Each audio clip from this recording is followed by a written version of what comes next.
आसलते हाग्रामाया बिजेपिनिफ्राय बिजेपिजों दा एलायन्स दङमोन बे एलायन्सनिफ्राय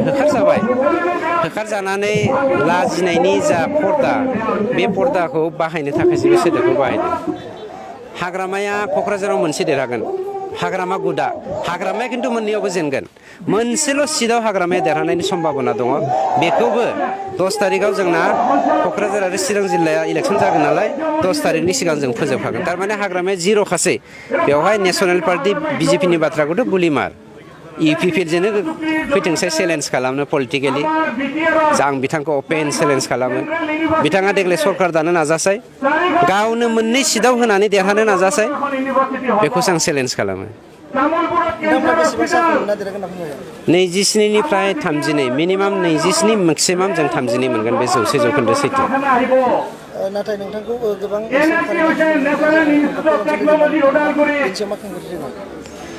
डक्टर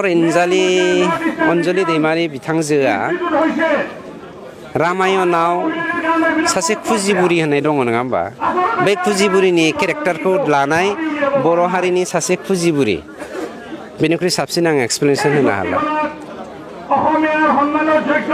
ডক্টৰ ভূপেন হাজৰিকাৰ কাৰণে সাংস্কৃতিক প্ৰকল্পৰ কাৰণে প্ৰস্তাৱ লোৱা হৈছে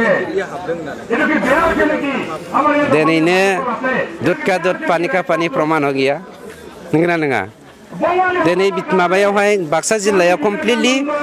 हाग्रामाखौ बिपिएफखौ सापर्ट होनाय सासे बियानो गैला सानैसो दङ आरो जोंना जोंनि बिदा गेदेर मा बर'मोनलाय धीरेन बर'जों सानैसो दङ आं बेखौबो नोंथांमोननि सिगाङाव साननैसो उनावनो सारप्राइज देखायनो थांगासिनो दङ जोबनायनि लामायाव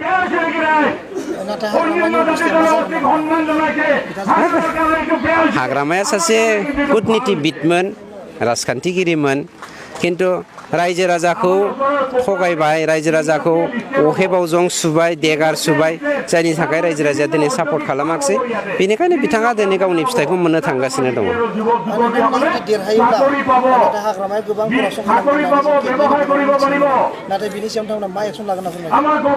धामाका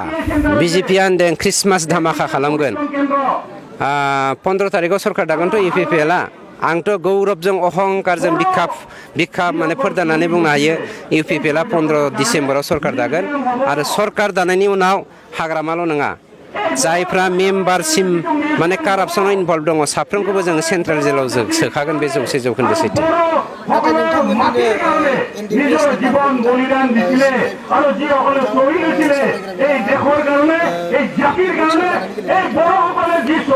सावरायग्रायाथ' थाखानि उन खारग्रा सासे दैदेनगिरिसो बिथाङा दा रियेलाइज जादों आंनि माने सिलेक्सना मिस्टेक जादों होननानै बिथाङा रियेलाइज जानायनि बाथ्राखौ मोनफैगासिनो दङ माने अपेन डोर पलिसि दंखायो जोंहा इउपिपिएल पार्टिया सावरायग्राया जुदि दिनै फैयोब्ला जों सावरायग्रानि थाखायबो दरजाखौ खुला दोनदों बेनि थाखाय जोंहा जेबो बुंनांगौ गैया राजखान्थियाव बिथाङा मिस्टेक खालामदों होनब्लाबो बर' हारिखौ सासे सिबिग्रा दैदेनगिरिमोन नंखायनो जों बिथांखौ वेलकाम खालामो फै दा बे बिपिएफखौ नागारना इउपिपिएलआव फै नोंथांनि थाखाय दरजाया खुला बिजेपिया जोबोद नैबे बिटिआरआव মিউজিয়াম হ'ব শহীদসকলৰ কাৰণে এই শহীদসকলৰ কাৰণে যিটো মিউজিয়াম হ'ব সেইটো মানে হাজৰিকা মহিলাৰে सुबुं गमा खालामनाया गेदेर बाथ्रा नङा होमबा सुबुं गमाखौ खालामदों बिथांमोना नेसनेलि मा जा इसु दङ बेनि इसुनि बाथ्रा डिफेन्ड खालामनानै बाथ्राखौ पलिटिकेलि खामानि मावलांगासिनो दं जोंना रिजनेलि जेरावहाय जोंहा हारिनि आइडेन्टिटि क्राइसिस जादों जोंनि गेजेराव जाति जनगोष्ठीनि गेजेराव माने खमिल मिल मोनसे आवगायलांनो हायै मोनसे अबस्था जादों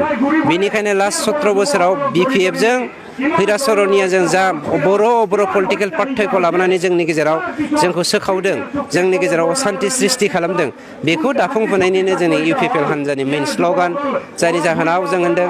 सकलो जाति जनगोष्ठीर कारणे हम अधिकार हम उन्नयन हम बिकास बे हम अधिकार हम उन्नयन हम बिकासनि थाखायनो जों नोजोर बोनानै मोनफ्रोमबो जातिनिफ्राय मोनफा मोनफा जोङो माने दैदेनगिरि साफा दैदेनगिरि लाबोनानै बिथांमोननि जाति जनगोष्ठीनि नामाव डेभेलपमेन्ट मोनसे बर्ड दानानै बिथांमोननि स्पेसियेल जातिखौ माने बिसोरनि कालचार हेरिटेज लेंगुवेज ट्रेडिसन ओमफ्राय अर्थनीति गासैखौबो डेभेलप खालामनायनि राहा लामाखौ जों लादों आरो बेनो जागोन सागे जोंनि नर्थ इस्टआव थांनाय 73